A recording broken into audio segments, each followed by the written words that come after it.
Hi guys, share ko lang sa inyo itong vitamin C na tinatake ko na a month ago. Nakita ko siya sa FYP ko sa TikTok. Me personally, nagtitake talaga ako ng mga vitamin C dahil sa work ko, as a sales lady, dapat hindi tayo sakitin para hindi tayo absent sa work. Walang absent para may sahod.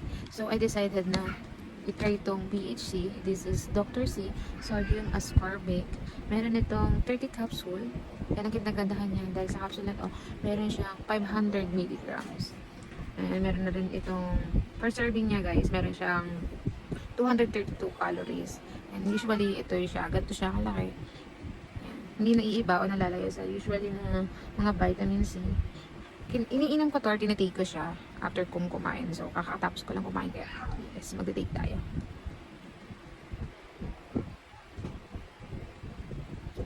Ayan guys, meron ito kasi ubus na. So I decided na bumili pa ng dalawang bottle. Yun, ginrab ko yung dalawang bottle niya para di naman tayo mauubusan.